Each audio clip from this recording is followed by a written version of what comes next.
तो आज मैं आपको पढ़ाने जा रही हूँ मेघाई, जो कि सर्वेश्वर दयाल सक्सेना ने लिखी है। तो पोएम शुरू करने से पहले हम इनका परिचय देंगे।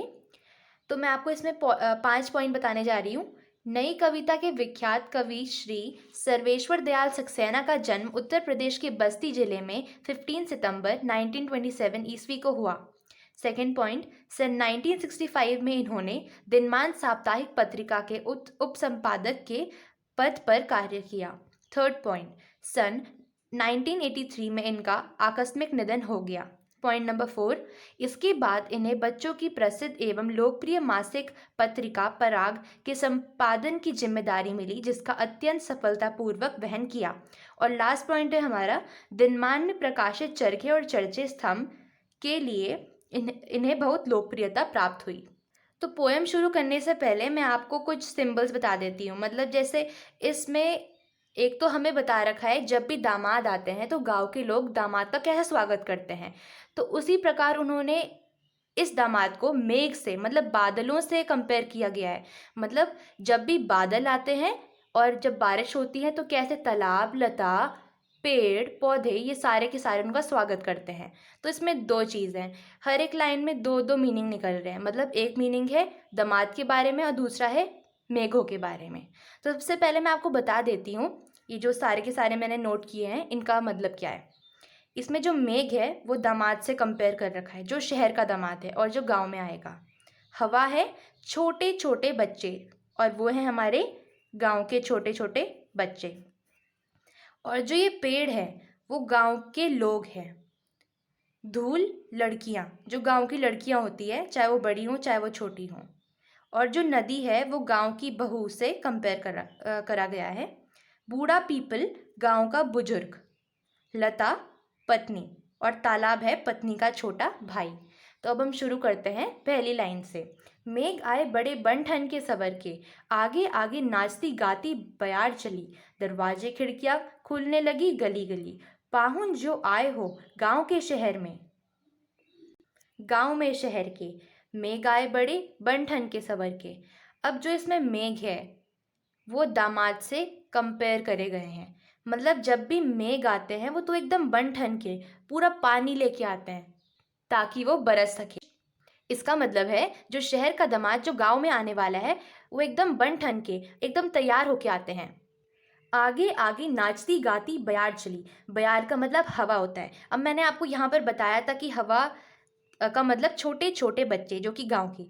तो जब भी गांव का दामाद आता है तो गांव के छोटे छोटे बच्चे उत्साहित हो जाते हैं। वो सोचते कौन आ रखा है आज।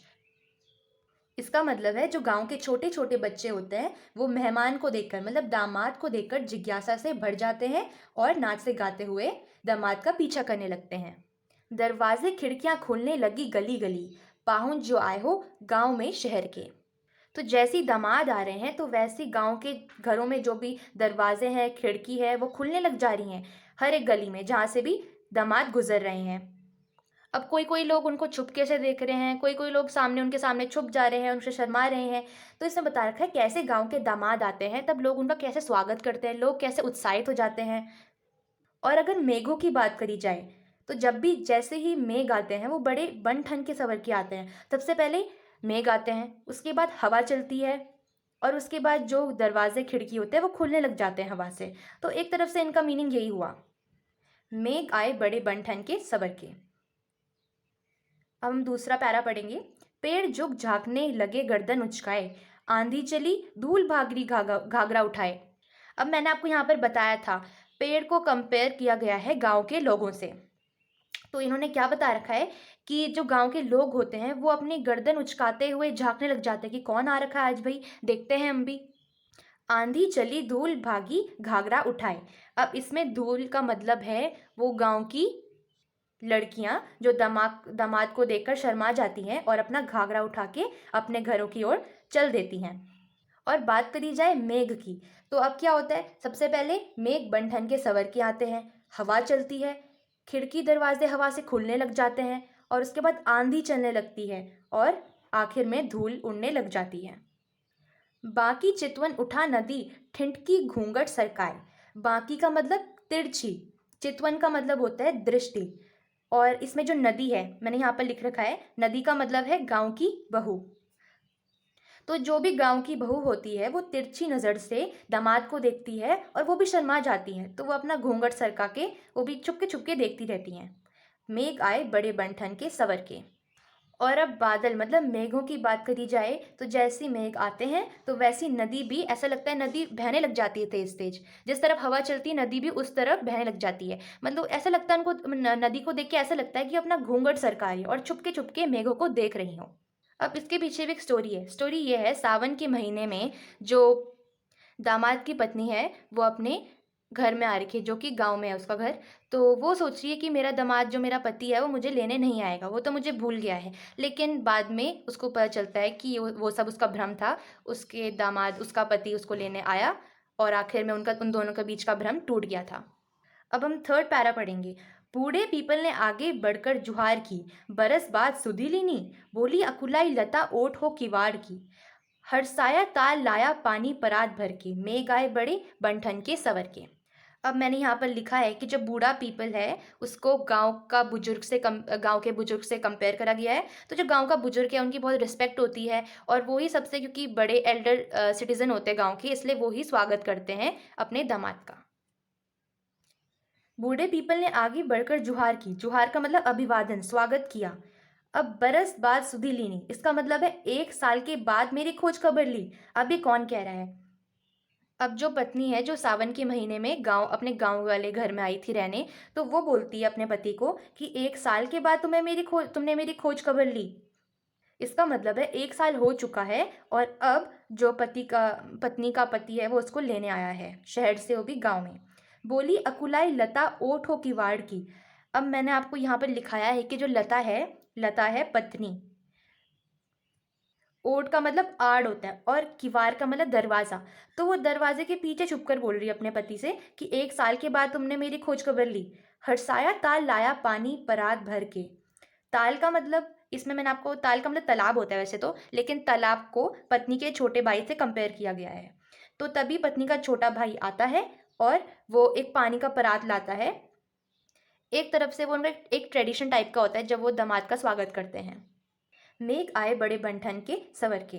अब अगर मेघ की बात की जाए तो मैंने आपको यहाँ तक बता दिया है कि नदी अपना घूंघट उठाती है, सरकाती है और हवा के डायरेक्शन में चलती है। और अब इसमें क्या बता रखा है, जैसी बारिश आने ही वाली है, मेघ आ चुके हैं, तो जो पेड़ होते हैं वो हिलने लग जाते हैं तेज तेज, और यहाँ तक कि जो तालाब है ऐसा लगता है कि वो उसका स्वागत कर रही है। अब हम लास्ट पैरा पढ़ेंगे जो कि फोर्थ पैरा है, और ये सबसे इंपॉर्टेंट पैरा है क्योंकि इसमें काफ़ी मीनिंग्स हैं। क्षितिज अटारी गहराई दामनी दम की, क्षमा करो गांठ खुल गई अब भरम की, बाण टूटा झरझर मिलन के अक्षु डर के, मेघ आए बड़े बंठन के सवर के। उससे पहले मैं आपको क्षितिज का मतलब बताती हूँ। क्षितिज का मतलब होता है होराइजन, मतलब जहाँ धरती और आकाश मिलते हुए से लगते हैं लेकिन असलियत में मिलते नहीं हैं। और जिसमें अटारी है वो है मकान का ऊपरी भाग। और जो ये गहराई है मतलब गहरा रंग, मतलब काला रंग, इसका मतलब है जो आसमान है पूरा काला रंग का हो चुका है अब। दामिनी मतलब बिजली, दमकी मतलब चमकती है। तो अब मेघ आ चुके हैं, सबने चाहे वो नदी हो, तालाब हो, पेड़ हो, सब ने उसका स्वागत अच्छी तरीके से कर लिया और अब आसमान काला हो गया है, एकदम काले रंग का हो गया है और अब बिजली चमकने लगी है। इसका मतलब है अ, बारिश आने ही वाली है। तो अब इसको किससे कंपेयर करा गया है कि यहाँ पर पति और पत्नी एक छत में मिलते हैं दूसरे को। तो इसमें पति अपनी पत्नी से मकान के ऊपरी भाग में मिलता है, मतलब मकान की छत में मिलता है, और पूरा जो एनवायरनमेंट है वो काफ़ी काला हो चुका है। काला इसलिए हो गया क्योंकि इसमें प्रेम की सच्चाई उगर रही है।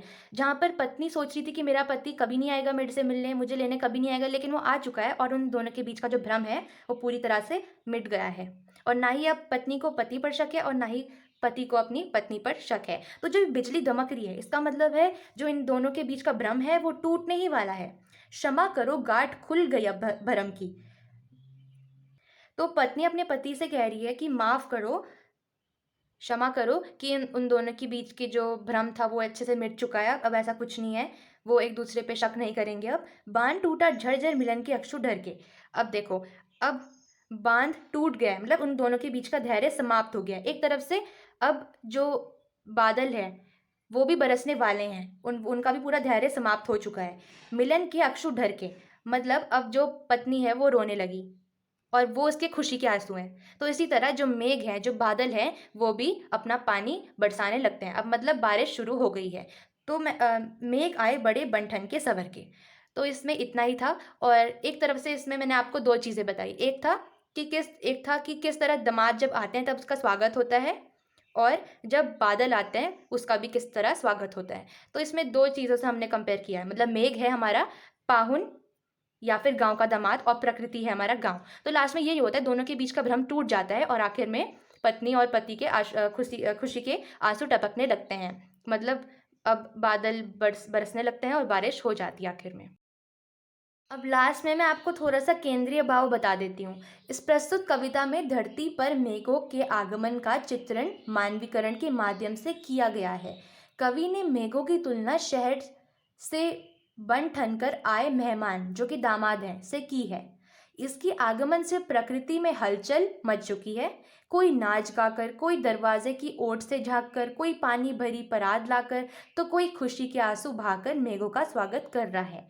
इस प्रकार संपूर्ण प्रकृति अर्थात पेड़, तालाब, हवा और लता आदि अपनी प्रसन्नता व्यक्त करते हुए मेघों का स्वागत कर रहे हैं। Thank you.